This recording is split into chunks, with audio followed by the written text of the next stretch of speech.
आज से 10 साल पहले तो हमने कुछ मांगा था और वो पूरा हो गया था और हमने हमने कहा था कि ये पूरा हो जाएगा तो हम गणपति जी हमारे घर पे 5 साल के लिए रहेंगे। Believing in God, knowing about our culture, knowing about our ritual, it has come from our parents.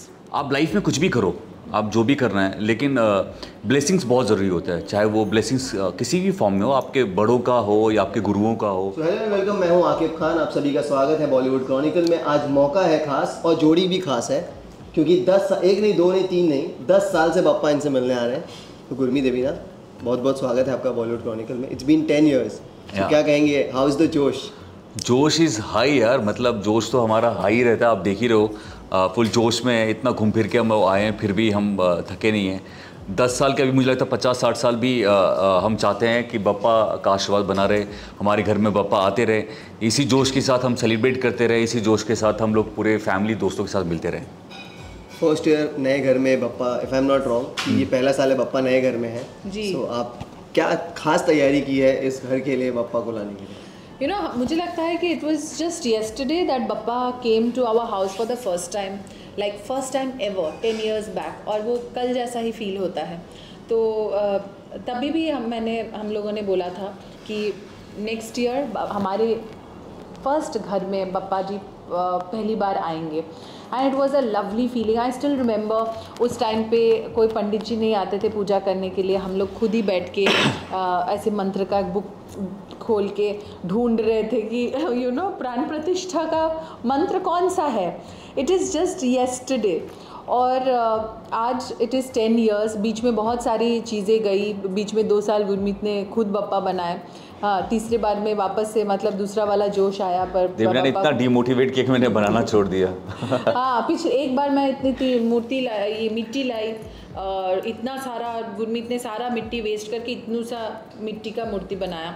अगले साल मैं छोटा ही मतलब कम मिट्टी लाई तो गुरमीत को वो पूरा ही नहीं पड़ा। तो मुझे समझ में, मैंने बोला बेटर है कि जाके बप्पा जी को खरीद के ही लाओ, वो फिर भी ठीक है। तो वहाँ पे एटलीस्ट दुकान में जाके दोनों का मैच हो जाता है। कभी कभी गुरमीत को बड़ा मूर्ति बना देते, कभी छोटा बना देते। So every year it is different and every year it is beautiful.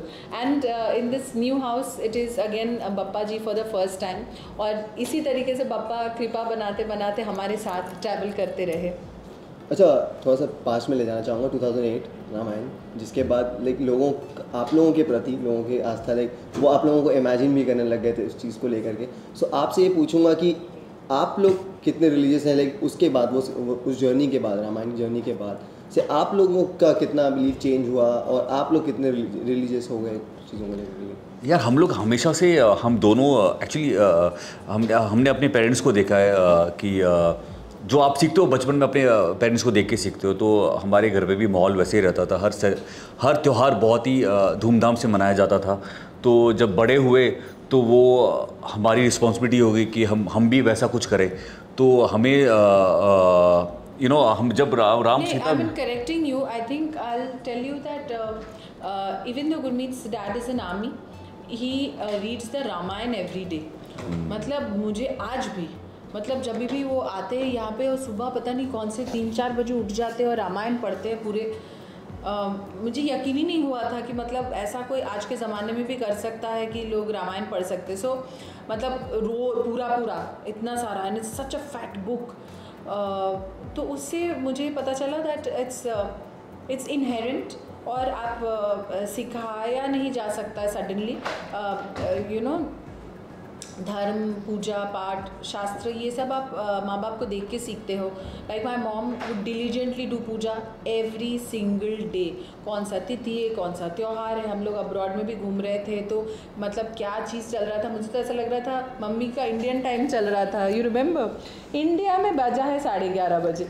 मैं गुरु से एक बार टाइम पूछा कि आंटी टाइम कितना हुआ, इंडिया के हिसाब से गया, अरे आंटी यहाँ के हिसाब से। मतलब दे आर वेरी रूटेड।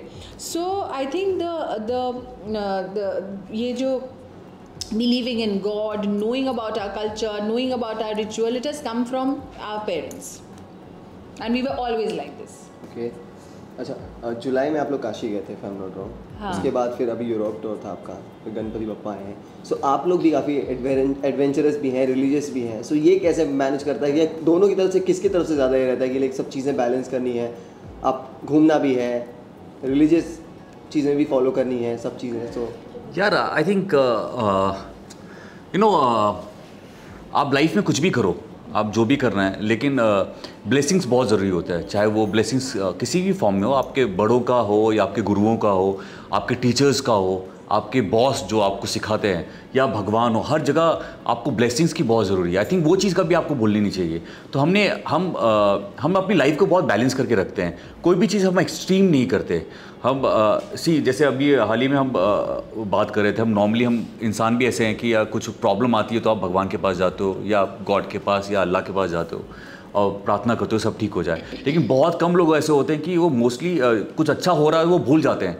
हमारी जो प्रैक्टिस है हम दोनों की है कि यार हम जब बहुत खुश होते हैं तो हम भगवान को और ज़्यादा याद करते हैं। तो आई थिंक हम बहुत बैलेंस करते हैं, चाहे वो हम यूरोप भी घूम के आए या काशी में गए, हम हर जगह जाते हैं, हम अपनी लाइफ को बहुत बैलेंस करते हैं। और I think it's very important, क्योंकि आज के टाइम में लाइफ ऐसी है कि हर किसी को कुछ ना कुछ टेंशन है लाइफ में। बच्चों को पढ़ाई के टेंशन है, बड़ों को काम का, या फिर आप पेमेंट्स बढ़ जाए आपके मंथली, ये सारी चीज़ें। तो आई थिंक इन सारी टेंशन के बीच में ना आप जब भगवान या ऊपर वालों को याद करते हो ना, तो आपको एक कॉन्फिडेंस मिलता है। आपको लगता है एक सुप्रीम पावर है जो आपको एक कॉन्फिडेंस दे रहा है कि सब कुछ एंड में सब कुछ अच्छा होने वाला है। अच्छा, लास्ट 2 क्वेश्चंस। तो देवीना, आपसे एक क्वेश्चन है कि बीना मदर जब बाल गणेश भी हैं, सो वो एक ममता वाली फीलिंग आती है जब विदाई का टाइम आता है, लाइक 1.5 दिन के बाद बप्पा का विसर्जन, ये तो उस टाइम में क्या फीलिंग इमोशनली आप क्या कुछ चलता है आपके दिमाग में?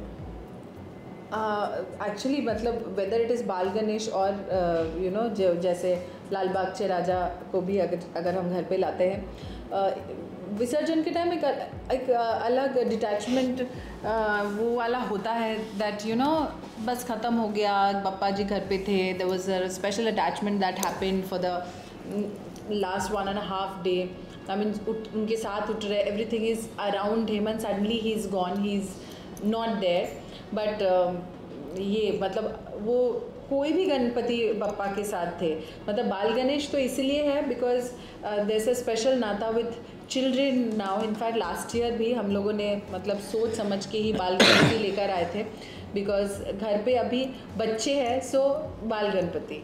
ओके, सो लास्ट क्वेश्चन ये है कि आप दोनों कभी एक ऐसा ब्रेक डाउन हुआ है बप्पा के सामने या फिर जाने के बाद की चीज़ें शायद से कुछ नहीं सही चल रही हो, या फिर उस चीज़ को लेकर कभी ब्रेक डाउन आप दोनों का? नहीं यार, ऐसा या शेयर नहीं किया एक दूसरे से जो आपने? नहीं यार, हम दोनों तो काफ़ी दूसरे को काफ़ी सब कुछ शेयर करते हैं, लेकिन ऐसा कभी नहीं हुआ कि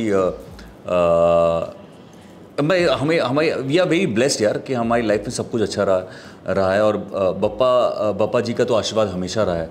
जैसे मैंने बहुत बार कहा है कि हमने जब शुरुआत भी की थी आज से 10 साल पहले, तो हमने कुछ मांगा था और वो पूरा हो गया था। और हमने हमने कहा था कि ये पूरा हो जाएगा तो हम गणपति जी हमारे घर पे 5 साल के लिए रहेंगे। तो वो पूरा हो गया और हमने गणपति जी रखा। लेकिन बाद में हमें ये समझ आया कि बात पूरा होने की नहीं है, बात यह है कि यार गणपति जी ना एक ब्लेसिंग्स है, वो जब चाहते हैं तभी आते हैं। तो तब से 10 साल से हम यहाँ रख रहे हैं, लेकिन हमारी लाइफ में हर चीज़ सही रहा है और मे बी हमारा नज़रिया वैसा, हर चीज़ को हम सही तरीके से ही देखते हैं और टचवुड सही रहेगा। थैंक यू सो मच हमसे बात करने के लिए। जाते एक बार गणपति बप्पा मोरिया, क्या वर्षी, थैंक यू सो मच।